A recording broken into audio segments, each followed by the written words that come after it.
It's me. This is my channel. And you rewatching part 4 of The Truth of Wychwood Forest.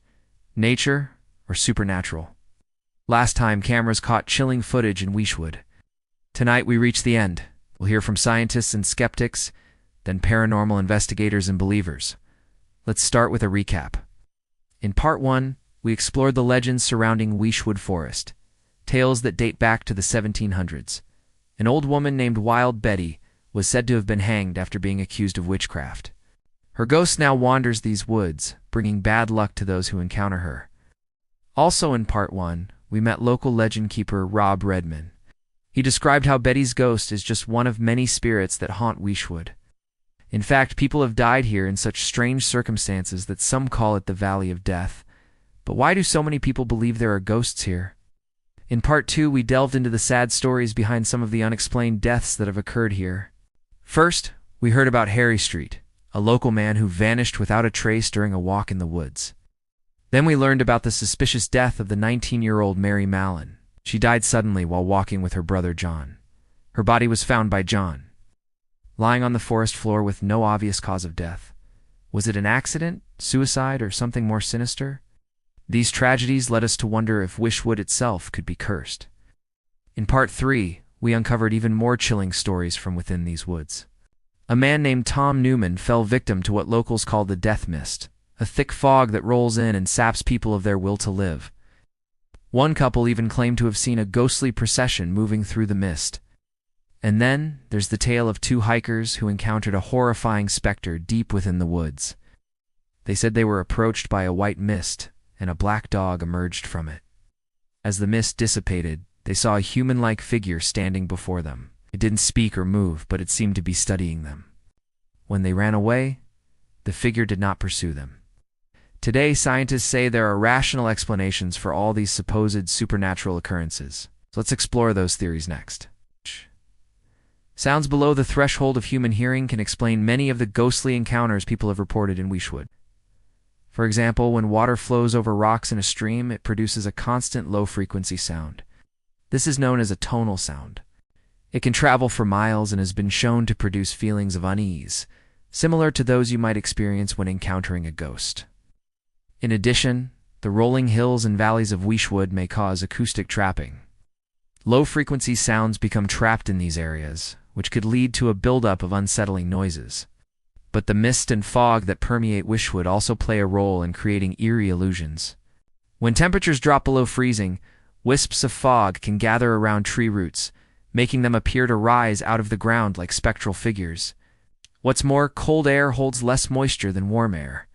So as temperatures drop, the relative humidity rises. This means that as the cold air moves through Wychwood, it can produce more fog and mist, which can obscure hikers and distort what they see. On top of that, some trees have a natural fungus that grows on their bark. This fungus is called Hypoderma acre, and it thrives in damp, humid environments. When it grows on certain trees, it can form shapes that resemble faces or other figures. This adds another layer of complexity to the visual hallucinations that occur in Wychwood. There's even a possible explanation for the hiker's encounter with the pale figure behind them. Though it seems to defy belief, it may have simply been a case of inadequate lighting. Most people carry their phones with them nowadays, and a phone screen can cast an eerie glow on the person holding it. If the hiker in front had been using their phone as a light source, it could have caused the figure to appear pale. Of course, these are just theories, and skeptics argue that there's no concrete evidence to support them.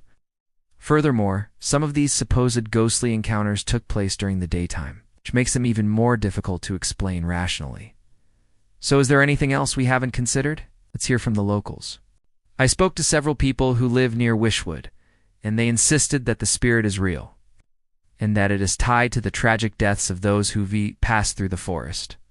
One resident told me that she believes the forest is haunted by the spirits of those who died there, especially Wild Betty. She said that some of the locals even claim that Betty's ghost appears in photographs. Another resident added that he thinks the forest has a dark energy. According to him, some people experience strange symptoms when they enter Wychwood.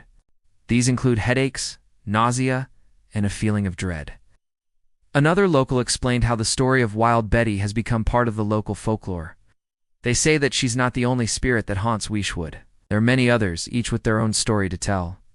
However, most of these stories are only shared among close friends and family. Apparently, it's bad luck to talk about them with outsiders. And that brings me to a story that I heard from one of the locals. They told me about a group of teenagers who decided to have a sleepover in Wychwood. They set up camp near where Harry Street had disappeared years ago. They thought it would be fun to spend the night alone in the forest. However, they soon realized that the forest is a dangerous place. At first, they heard strange noises and felt a creepy presence nearby. Then they started to argue. That's when things took a dark turn. During the fight, one of the teenagers brought up the legend of Wild Betty. He dared the others to try and contact her. Of course, they all laughed it off at first, thinking it was just a silly story. But then the wind began to blow through the trees, causing them to creak and moan. Suddenly, a dark shadow seemed to pass over them. The temperature dropped dramatically, and the hair on their arms stood on end. They tried to ignore it, but then they started to feel something brush against their legs. At first, they thought it was a cat, but when they turned on their flashlights, they saw nothing. They packed up their things and left the forest as fast as they could, and they never went back. It's stories like this that keep the legend of Wild Betty and the strange happenings in Wychwood alive. But it doesn't end there. I managed to track down the very hikers who posted the video showing the pale figure behind them. They were kind enough to answer my questions over email. I asked them when they had taken the video, and they replied that it was during daylight hours. The video was taken on a mobile phone, which I found interesting. So I asked if they had noticed any strange phenomena in the area. They told me that they had experienced an unexplainable drop in temperature and that the hairs on their arms had stood on end. However, they hadn't mentioned these details in the video description, presumably because they hadn't noticed them at the time. I then asked them what they thought the pale figure could be. They admitted that they couldn't explain it, and they didn't know what it was. This particular sighting remains a mystery to this day, even though it was filmed in broad daylight. So what's the truth? Is Wychwood a dangerous place that should be avoided, or is it simply a beautiful forest filled with harmless wildlife? While there is no definitive answer, one thing is clear: the woods hold a special place in our imaginations. Whether we believe in ghosts or not, the thought of encountering one can be both terrifying and exhilarating. And perhaps that's why so many people are drawn to places like Wychwood, searching for a glimpse of the unknown. So have you ever seen a ghost? Have you ever visited Wychwood Forest or somewhere similar? Let me know in the comments below. Thank you for watching Nature's Vault. Don't forget to subscribe, like, and follow, because the earth hides more mysteries than we can ever imagine.